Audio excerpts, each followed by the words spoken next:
Lilibet Diana had been christened. Why would they use a title for their children that represents an institution they loathe so much? Harry and Meghan have never provided any evidence for that highly incendiary claim. Behind tightly guarded palace doors, a quiet tension is building, and Piers Morgan has just forced it into the open. This time, the focus isn't Prince Harry or Meghan Markle, but Archie Mountbatten-Windsor and Lilibet Diana Mountbatten-Windsor. Questions around missing records, shifting titles, and unexplained changes are resurfacing fast, leaving insiders unsettled and observers divided. Could this all be a misunderstanding, a calculated silence, or something far more serious? Because behind the headlines, something isn't lining up, and it's forcing people to look again. So, what part of this story feels most suspicious? The titles, the records, or the silence surrounding both? Share your thoughts in the comments and subscribe so more people can discover the full story. The question that won't stay silent. It did not begin as a passing rumor or a fleeting headline. It returned again and again, pushed into the public eye with growing force, each time sharper than before. At the center of it stood Piers Morgan, refusing to let the conversation fade. His focus was direct, unwavering, and impossible to ignore. He was not circling around speculation. He was pointing straight at a question that, despite the attention it had received, still had no clear resolution. The names now drawing that attention were not Prince Harry or Meghan Markle. The spotlight had shifted. It was fixed on Archie and Lilibet. What made this different was not just curiosity. It was the pattern. Across interviews, commentary, and public discussion, the same concerns kept surfacing. Their official status, their documentation, their royal titles. Each detail, on its own, might have seemed minor. But together, they formed something harder to dismiss, something that lingered. There were gaps people could not fully explain, moments where timelines appeared unclear, records that, depending on who was speaking, did not always align in the same way. And instead of those questions being settled, they seemed to circle back, stronger each time they resurfaced. It created a sense that something was being discussed in fragments, never in full. For many watching closely, this was where the tension began to build, because when details connected to royal lineage, identity, and succession come into question, they do not remain small issues. They carry weight. They demand clarity. And yet, clarity remained just out of reach. Morgan's approach added another layer to the situation. He was not softening his tone or stepping away from the subject. If anything, he was becoming more precise, narrowing his focus to a single idea that he continued to repeat publicly. Not an accusation, not a conclusion, a question. One that seemed simple on the surface, yet carried implications far beyond what was being said out loud.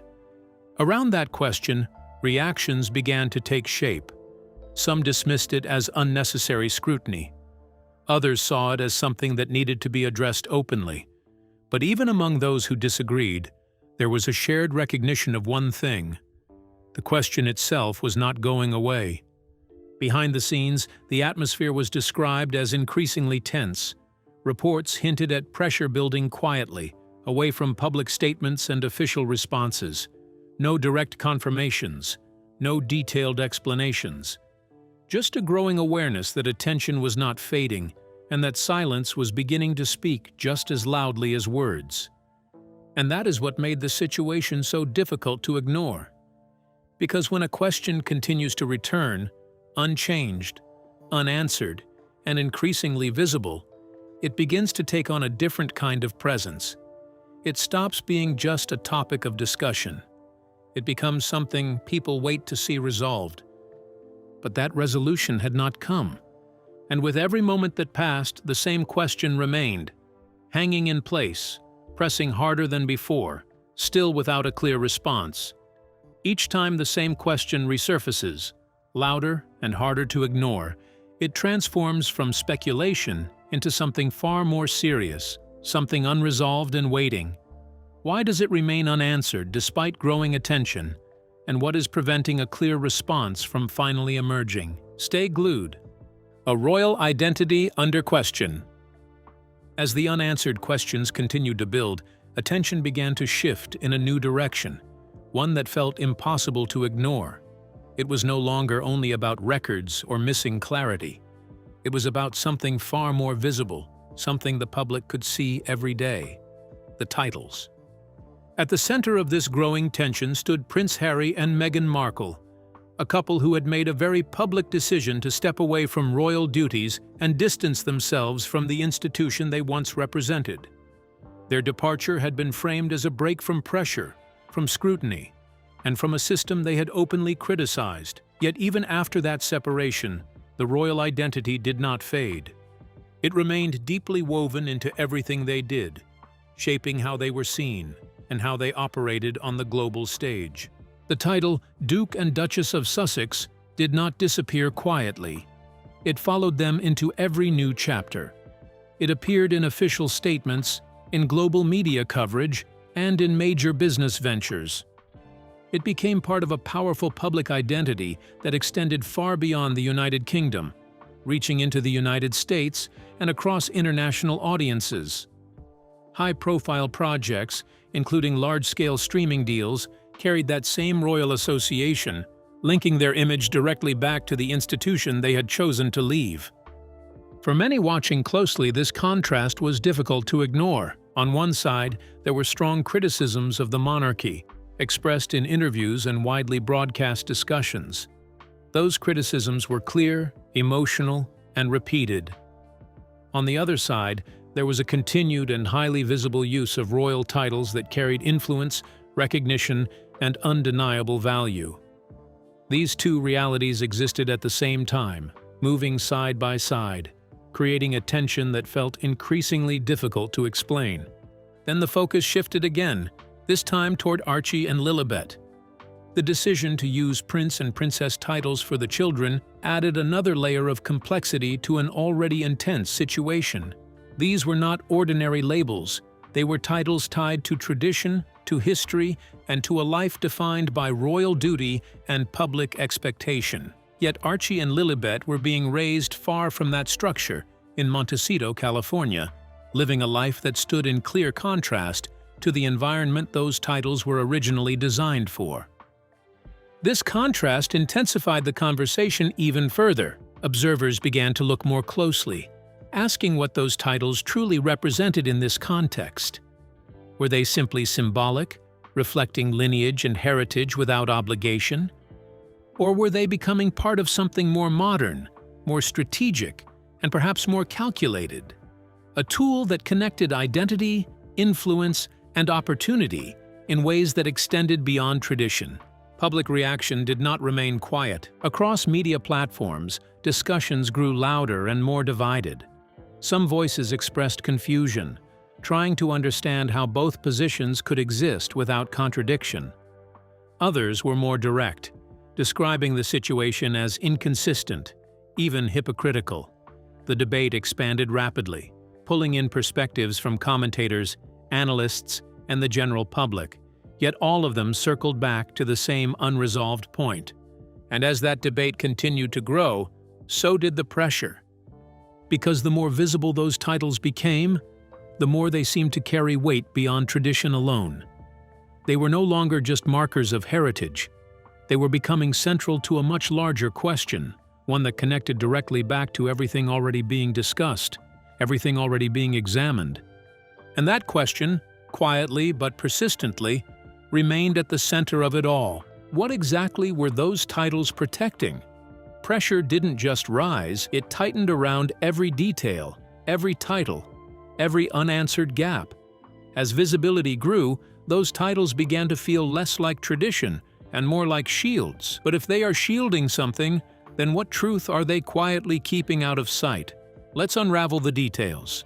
The claim that shifted everything. As the pressure around titles and identity continued to build, the conversation did not remain in the present. It reached back to a moment that had already shaken global audiences and reshaped how millions viewed the situation. The interview with Oprah Winfrey. When Meghan Markle spoke during that broadcast, one statement stood out above all others. She revealed that concerns had been raised about Archie before he was even born. According to her account, discussions had taken place about his skin color, and alongside that came the suggestion that he would not receive a royal title. The implication was immediate and powerful. It connected questions of race with decisions inside one of the most closely watched institutions in the world. The reaction was instant. Across the United States, the United Kingdom, and far beyond, the claim spread rapidly.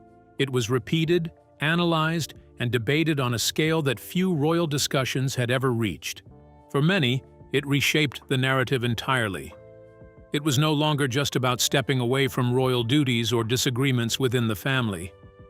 It became something deeper, more serious, and far more difficult to address publicly. But as that narrative took hold, it did not go unchallenged. Piers Morgan responded with clear and direct opposition. He argued that the claim did not align with the established structure governing royal titles. His focus returned to a long-standing framework that had been in place for generations. The rules, set out in the letters patent issued by King George V in 1917, defined how titles were granted within the royal family. Under that structure, great-grandchildren of a monarch did not automatically receive the titles of prince or princess. At the time of Archie's birth, this rule applied. From that perspective, Morgan insisted that the situation was being interpreted in a way that did not fully reflect how the system actually worked. He emphasized that the issue was not about personal decisions or selective treatment, but about a framework that had been consistently applied over time.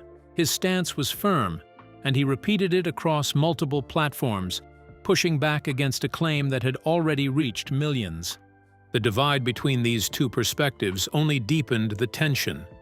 For those watching closely, it created a moment of uncertainty. One version carried emotional weight and global attention. The other pointed to historical structure and established rules.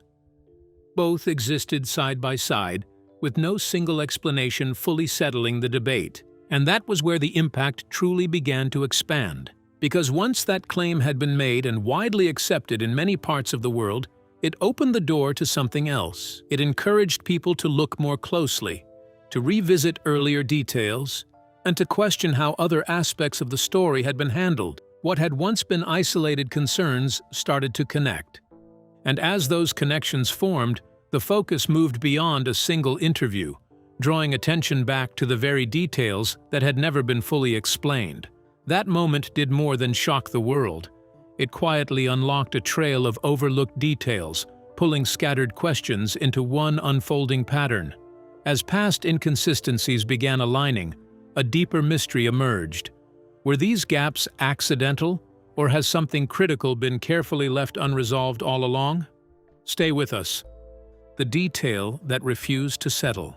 As the earlier claims continued to echo across public discussion, attention narrowed onto something far more specific, something that could be examined line by line. It was not a statement or an interview this time. It was a document, and what it revealed did not bring clarity. It introduced a new layer of uncertainty. The focus turned to Archie's birth certificate.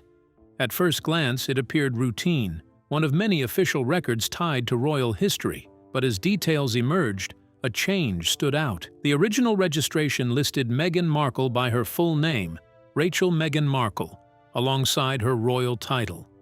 That was how it had been formally recorded when Archie's birth was registered on May 17, 2019. Clear, complete, and consistent with standard practice. Then the record was altered. In the revised version, her full name was no longer present. It had been replaced with a simplified entry that identified her only by her title, Her Royal Highness the Duchess of Sussex. No first name, no surname, just the title. It was a change that might seem small at first, but within royal documentation, even the smallest adjustment carries weight. What made this more difficult to understand was not just the change itself, but the explanations that followed. Different accounts began to circulate. On one side, it was suggested that the adjustment had been made at the request of palace officials aligning the record with royal protocol. On the other, sources connected to the palace indicated that the request had come from Meghan's team. Two explanations, both pointing in different directions, and neither fully settling the matter. That contradiction became the center of attention. Because in royal procedure, changes to official documents do not happen casually. They follow a clear process. Requests are reviewed, approvals are recorded, and every step is documented. It is a system designed to prevent confusion, especially when the record is tied to identity and lineage. That is why this situation stood out. Not because it proved anything on its own, but because it introduced a gap where there should have been clarity. Observers began to look closer. They compared timelines. They revisited earlier records. They examined how similar documents had been handled in the past.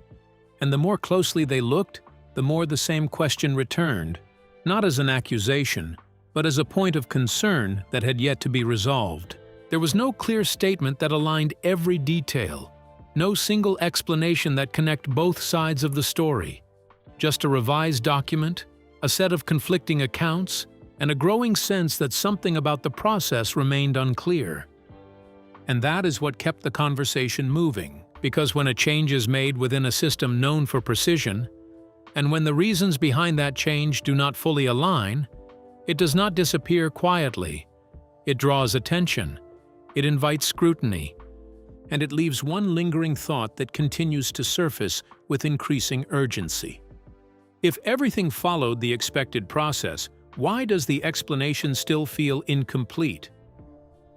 In a system built on precision, even the smallest change echoes loudly when its explanation fails to align. Attention sharpens, scrutiny deepens, and one unsettling question refuses to fade. If every step followed tradition, why does something still feel carefully left out of the story? Keep watching. When tradition quietly shifted, the questions surrounding documents did not exist in isolation. They began to connect with something even more established, something deeply rooted in royal history: tradition. For generations, royal births had followed a clear and carefully managed process. Every step was structured, recorded, and publicly confirmed. It was not simply about the ceremony. It was about certainty. When children such as Prince George, Princess Charlotte, and Prince Louis were born, the process followed a familiar pattern. Official announcements were issued with precise timing. The names of attending doctors were included, along with their signatures.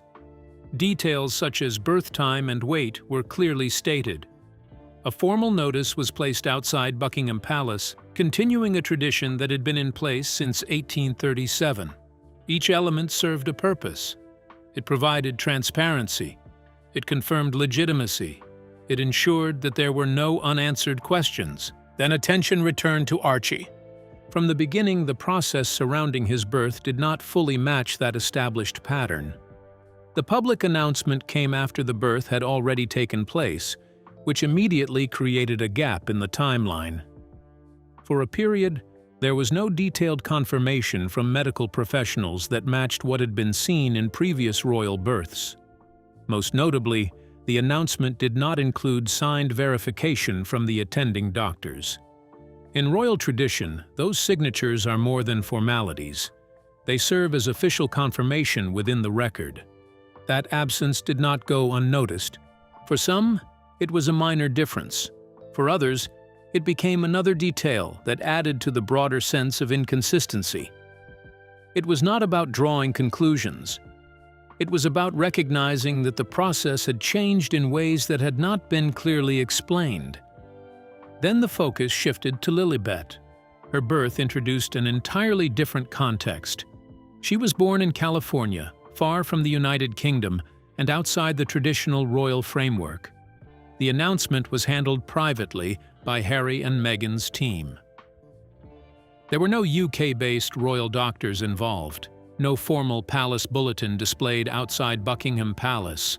None of the familiar markers that had defined royal births for generations were present. In another setting, this might not have raised concern.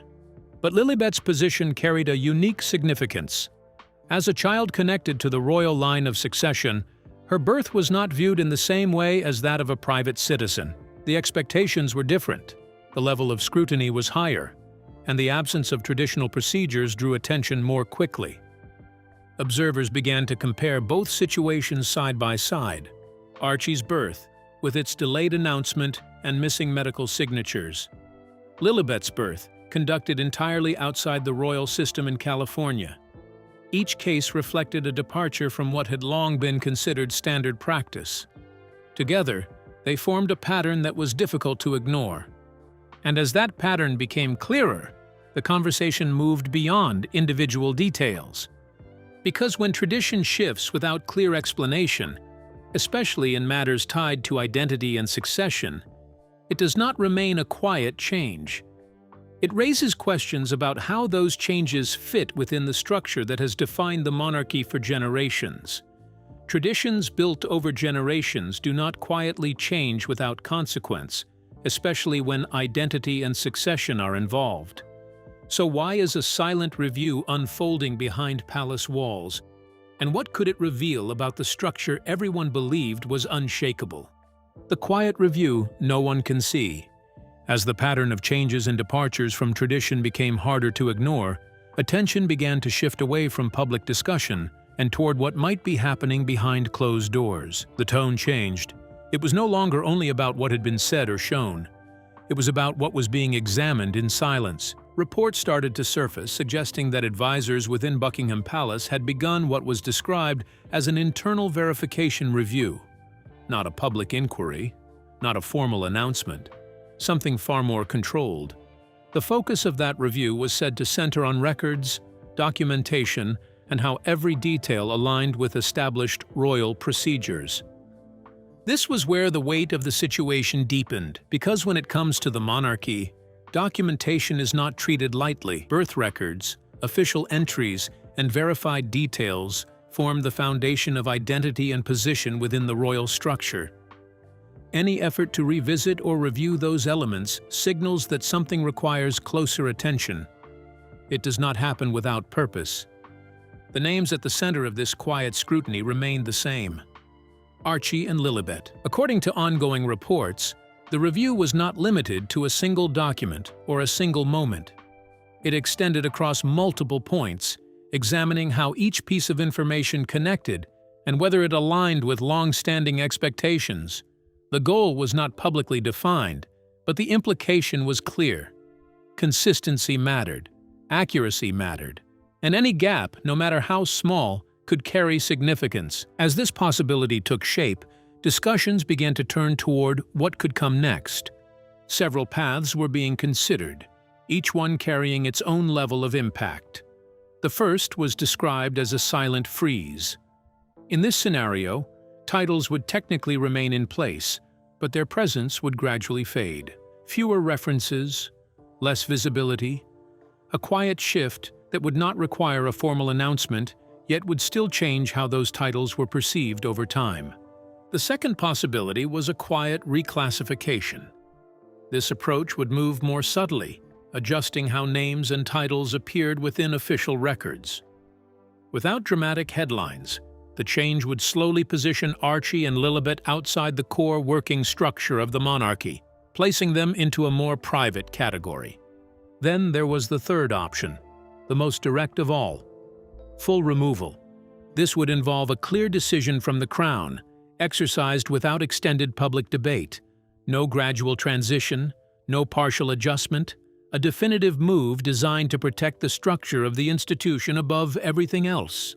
At the center of this growing conversation stood Prince William. Reports suggested that he had been closely observing the situation, aware of the implications each decision could carry.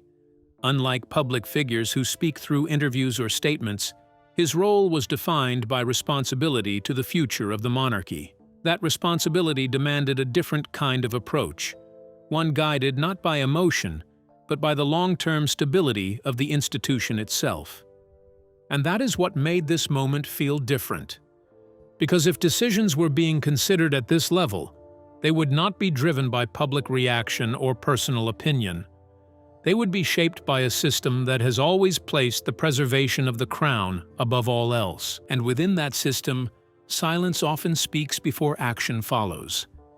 Everything about this moment feels calculated, controlled, and quietly unfolding beyond public view. If decisions are already being shaped at the highest level, then what is the silence really protecting? And could the next move redefine everything we thought we understood about the crown? Stay tuned. A turning point that could redefine everything. As the quiet review continued to take shape behind palace walls, the focus began to widen beyond individual names and specific documents. What had started as a series of questions surrounding Archie and Lilibet was now being viewed through a much larger lens. This was no longer only about Prince Harry and Meghan Markle. It was about the structure of the monarchy itself and how it would adapt to a changing world. The stakes had shifted. For generations, royal status had followed a clear path, shaped by tradition, duty, and proximity to the crown. Titles carried expectations. They defined roles within a system that balanced public service with historical continuity. But the situation now unfolding was testing those boundaries in ways that had not been seen before. Archie and Lilibet were being raised in California, far removed from daily royal responsibilities, yet still connected to a structure that had always depended on visibility and participation. That contrast was becoming harder to ignore. Observers began to question whether the traditional meaning of royal status still applied in the same way. Could titles remain unchanged while the roles behind them had shifted so significantly? Or would the institution be forced to redefine what those titles truly represent in a modern context? These were not small questions. They touched the foundation of how the monarchy presents itself to the world. At the same time, the silence from official sources only deepened the tension. There were no detailed statements addressing the growing speculation. No direct confirmations or denials that could settle the conversation. Instead, there was a noticeable absence of clarity, and that absence began to carry its own weight. In situations like this, silence does not calm uncertainty. It allows it to grow. It invites closer attention. It keeps the focus fixed on what might be happening behind the scenes. And as that focus intensified, one voice continued to cut through the uncertainty. Piers Morgan remained consistent in his position. He returned repeatedly to the same central idea, reinforcing it with increasing urgency. For him, this was not a passing issue or a temporary controversy. It was something that needed to be addressed clearly, because of what it could mean for the institution moving forward. His argument connected directly to the broader concern now taking shape. If the rules surrounding titles, documentation, and royal status were seen as flexible or unclear, then the entire system risked losing the consistency that had defined it for generations. And if that consistency began to weaken, the impact would not be limited to one family or one moment. It would extend further, shaping how future decisions are made and how future members of the royal family are positioned within that system. That is where the true weight of the situation began to settle. Because what was being discussed now had the potential to influence more than immediate outcomes. It could establish a direction, a precedent, a new understanding of how tradition and modern reality intersect within one of the most closely watched institutions in the world. And as all of these elements continued to come together, the sense of anticipation only grew stronger. Something was building, not loudly, not publicly, but steadily, piece by piece, within a system that rarely moves without purpose. So, what do you think? Are the titles, records, and this quiet investigation hiding something far bigger than anyone expected? Or is the truth still being carefully controlled? We'd like to hear your thoughts in the comments. Don't forget to like, share, and subscribe.